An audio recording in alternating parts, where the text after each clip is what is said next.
I need to start off with an apology. I had notes for this talk. As recently as 10 minutes ago, I was sitting in a chair downstairs looking at them, but they somehow did not make it up here with me, and I can't go back and look for them. So I'm going to wing it.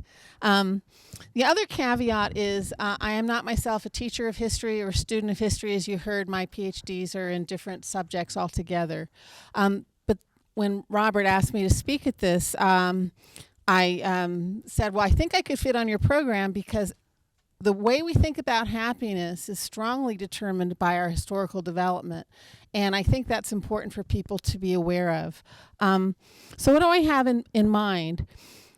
If you start with economics, which is where I start with, economics thinks of itself as an ahistorical discipline. People are always more or less acting the same according to the same sets of incentives.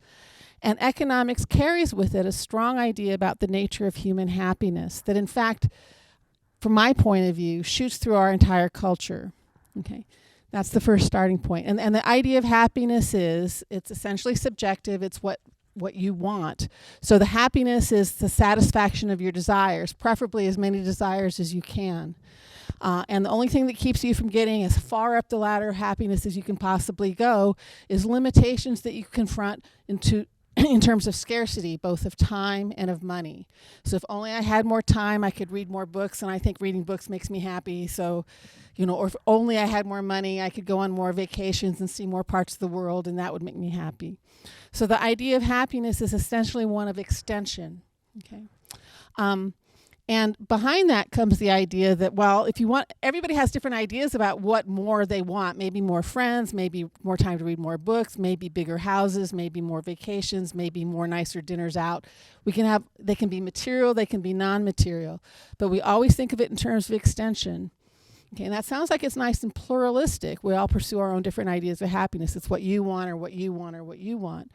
But because what's constraining us from getting higher up our ladder of happiness is limitations of time and money, that means that what we really actively pursue is more time and more money. Okay, and so that's why economic progress, at least in the discipline of economics, but I think it saturates our culture. Economic progress is always desirable because it frees up those constraints and lets you get happier. Okay. As I progressed in my thinking about, and when I started off as an economist, that seemed right. But then as I moved into my life, it seemed not so right. In particular, when I got my first job and my income doubled, I found that my happiness didn't double. In fact, it didn't really go up at all, because happiness seems to be about something other than just kind of getting the next desire or the next desire.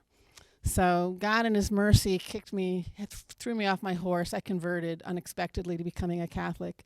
I decided to go, and it seemed to me the path to God had more to say about happiness than the path to the ladder of economic growth. So I went out to study theology at Notre Dame. And there, through reading Thomas Aquinas, who takes you back to Aristotle, you get to an idea that I think should be familiar to people involved in classical education, which is the more ancient understanding of happiness as a perfection of being. So what do I mean? I'm thinking about an Aristotle, for example. So happiness for Aristotle is not a matter of extension or getting more of the things that you can have. True happiness is becoming a better version of yourself. John Paul II talks about the distinction between thinking of progress as a progress in what you can have versus progress in cultivation or depth of being. So a fulfilling life is one where you try to become a good version of yourself. You cultivate the classic virtues: fortitude, temperance, justice, prudence. If you're Christian, hope, faith, and charity. You try to develop your relationships with people. You try to order your life to the pursuit of the true, the good, and the beautiful. So it's got a more transcendent feel. And the project of finding happiness is sinking into that goodness as deeply as possible, but it's not a matter of extension. My book deals a lot with how damaging our modern idea of happiness is. If you think about it as a matter of extension, there's never, ever enough. It leads to widespread anxiety. The idea that more is always desirable puts us into conflict with each other. It's what generates a lot of the economic injustice that we see, and it puts a huge pressure on the environment because we always just want to push out that boundary more and more. Pope Francis in Laudato Si does an excellent job of diagnosing our underlying desire for more as being what's damaging to our societies and to the world around us. So I have a normative bent by taking up the topic of happiness. I think the more ancient idea of happiness is more fulfilling, it's more balanced, and I want my students to see that this way of happiness is a better one. Okay, and that entails telling a little bit of story about the shift. How did we go from a world that understood happiness as being this fulfillment to one that sees it as this matter of extension? So one of the key ideas that Aristotle has is because you're trying to pursue these higher goods, material wealth and time and things like that are valuable because they help you to do those things. But this is going to be the key point, and then I'm going to try to trace out how it goes wrong. If I am an Aristotelian or a Thomist, and I have this idea that I'm going to try to be an excellent version of myself, living as a single professor, I'm going to figure out what kind of wealth I need to sustain that life. And because wealth is an instrumental good in support of these higher goods, my desire for the instrumental good is always measured by the ultimate aim that I have. The classic example of an instrumental good is medicine. Okay. If I have a headache, the bottle says 2 aspirin is what I need to fix my headache, then I want 2 aspirin. And I would never ever think that 10 aspirin would make me better off. Do you guys?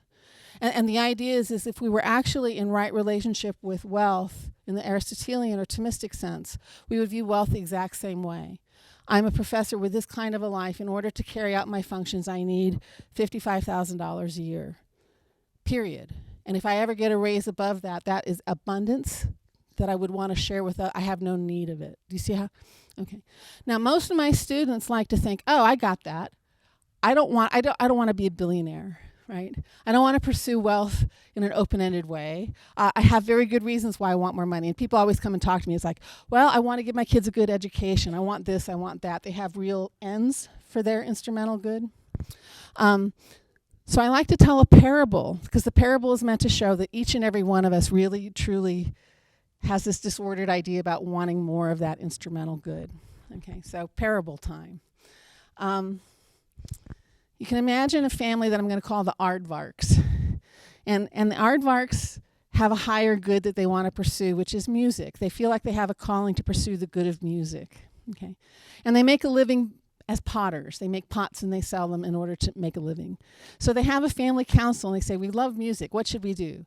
And they say, well, there's this beautiful grand piano that would just, wow, that would really make our music playing really good. That's what we want in order to become a musical family.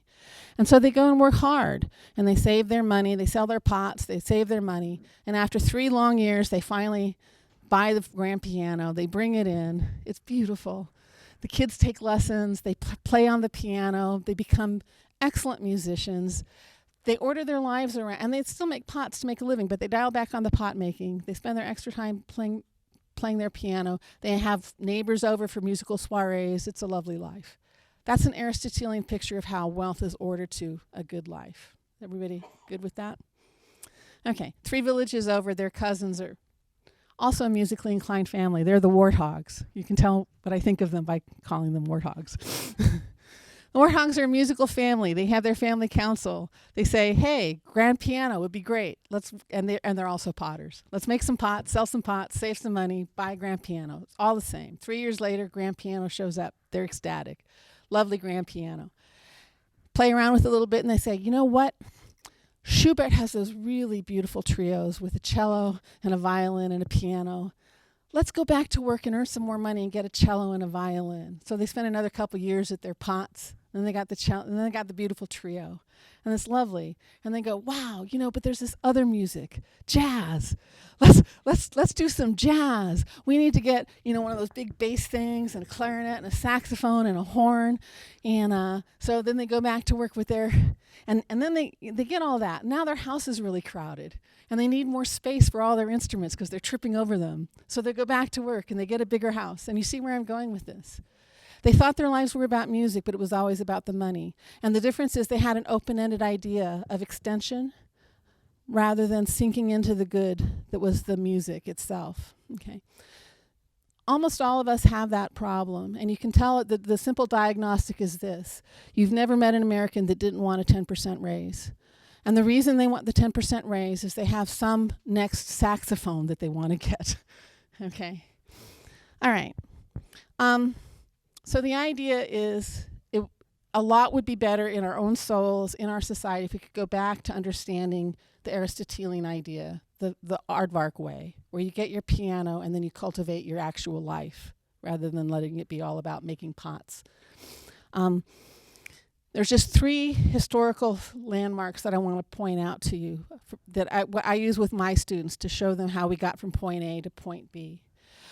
First point I want to make is not one of those 3 points. It's that Aristotle and Plato and all the ancients who understood this, they recognized the temptation to think of happiness as extension. They even gave it a name, a vice, called pleonexia. Okay. If you read the Politics, before Aristotle starts describing a good political order, he says, you know what, there's this thing called pleonexia. It comes in through markets and economic activity. Plato in the Republic, before Socrates starts launching on his big discussion of the just city, says we could have had a just city if only people sitting around didn't get this pleonexia thing going. Like he's got the perfect city going and then they just want to have like better figs and a comfortabler couch. And then it just keeps going. And the next thing you know, you've got a really complicated problem getting justice. So the ancients knew that we are inclined to pleonexia. That's not news. That's not the shift. They always thought it was there. They just named it as a vice. They understood it was an obstacle to justice, to genuine human flourishing. So the first big shift that happened was Machiavelli. Machiavelli's idea was, gosh, Aristotle and Plato, you've got all these nice political theories, but it's about people acting the way people do not act. Let's get real, let's get pragmatic, let's get realistic. It's the realistic turn. People as they actually are pleonexic. And so a good leader will take that into account, and by the way, is himself pleonexic, and we'll just figure things out from there. Okay, let's get real. Thomas Hobbes comes in a couple hundred years later, and he says, it's not even a matter of getting real. Maybe it's just the way things, not even just the way things are. Maybe it's the way things should be. And I wish I had my quote, which I have, but he basically says, this idea of happiness as perfection is a mirage. Happiness is getting one thing, one desire satisfied, and getting up the next day and satisfying another desire in a process that ceaseth not until death. Right? One thing after another. So he deproblematizes pleonexia. Basically says, that's happiness just is. Go get as much as you can until you die. Okay. So out in the wake of Machiavelli and Hobbes, the problem for thinking about human society is no longer, can we try to inculcate virtue, try to build just societies or so on. The problem becomes more, how can you draw good social order out of a bunch of pleonexic people? And so you get the idea that markets, for example, can take my desire to get more, but in order for me to maximize my income or maximize my profits, probably the market through competition will force me to offer you pretty good products so that I can get your business. I will work hard to make you things so that you will give me money so I can get more. And in the process, there will be a general creation of wealth. This would be the main insight you get from an Adam Smith.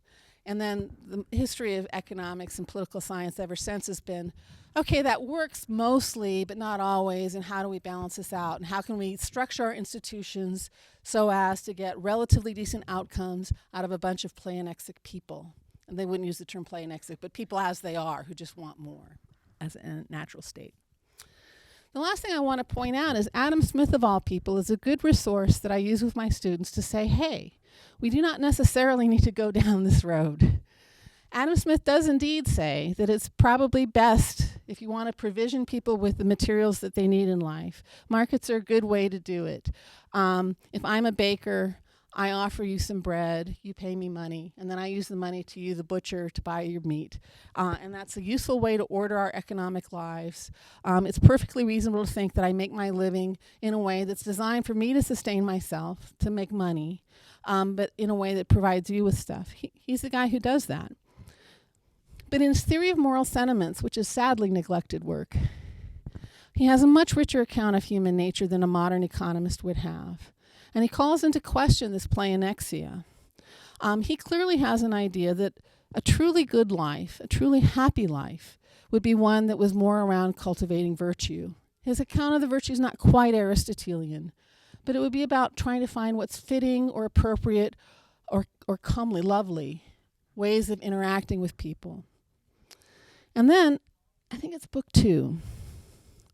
He's developed his theory of moral sentiments about how we actually do care about other people, we care about our reputations, and our reputations play out in terms of treating others in a way that's lovely. Okay, and he says, at the end of the day, it's really important for us to be recognized for the good that we do. That's an important component of human nature. And if you think about it, that's right. That we want to. The phrase that Russ Roberts always uses, we want to be lovely and lovable. So we want to be admired or loved, but for actually being lovable. That's the essence of happiness for him. And it's compatible, I think, with an Aristotelian take. And Smith says, the problem is there's only a few people who want to be lovable, who want to be loved for being lovable, who want that admiration because they've actually developed these beautiful characters. They really are good and gracious people. He says most people want to be loved, full stop, and most people have this admiration, social attraction for people who are successful, who have a lot of money, a lot of status, a lot of power. And then he says, and this is the secret to all the toil and bustle, because he's in the incipient phases of capitalism. People are starting to scramble around looking for the next buck. And he says, for what purpose is all this toil and bustle? It's not because people want to have bigger houses or finer clothes. He says, at the end of the day, there's not a big difference in terms of day-to-day life between the great and the poor. They all have enough to eat. They have a place to sleep. They have enough to go out and have a good time. He says, the reason why we think the big house is more desirable than the small house is because if I have the big house, you guys all look at me and you think I'm awesome. It's for the social status of it. And I think this is a real key and insight to think about. A lot of our restless striving for more comes out of this unceasing desire for more attention from others that comes through material gain. To me, that's a useful insight. First, because Smith, the father of economics, does not think material wealth is of itself a path towards happiness, number one. Number two, he thinks, wish I had my notes. So he doesn't think wealth is a path to happiness. And he thinks it can be a distraction. He offers actually a moral defense of capitalism on this basis that I think is worthwhile for people to know, because I think it helps us think about our modern situation a little bit better. He's writing out of a period where the path towards status and wealth was not through building up a business and making a lot of money that way. It was rather by going to court and being a toady and sucking up to the guy so you could get a place in court. If anybody's seen the Man for All Seasons, this would be exactly Richie Rich. Okay, he's writing about a Richie Rich world. And he says in that world, the path towards status is not compatible with anything that's lovely. It's not compatible with anything admirable in the human character. It's really quite disgraceful. And he's really even-tempered writer, but he gets a little hot on this. He has some choice things to say about Louis XVI and people like that. From his point of view, the beauty of capitalism, emergent capitalism, he was not using that term, but the beauty of the emerging commercial society in Scotland is that the path towards wealth for the bourgeois, the middle class, would be to start that business. So I start my dry cleaner store. And he says, well, what do you need what kind of person do you have to be to carry on this good business, to earn that wealth? Well, I have to be honest. I have to work hard. I have to be creative. I have to be friendly with my customers. It would be helpful if I knew them while I'm provisioning them with beautiful mustard stain-free clothes, things like that. It says the path towards wealth is also the path towards developing a fairly good character. There's something to that idea, but you should also notice how far we are from it in our world. And I think it gives us a way to think about the way corporations and these large-scale economic activities end up suppressing the good, beneficial aspects of markets and capitalism in favor of the idea that I just want to make a buck, and however I can get it, I don't care how I do it. And I think I've gone too long. I have many examples of how this plays out in the world. But the idea here is just to give resources to my students to help them see that there's better ways of thinking about happiness in a way that's that takes into account where we are. We're at the end of Machiavelli, Hobbes, and all the rest. But to try to point them back to a more rich and fulfilling way of approaching life. Thank you.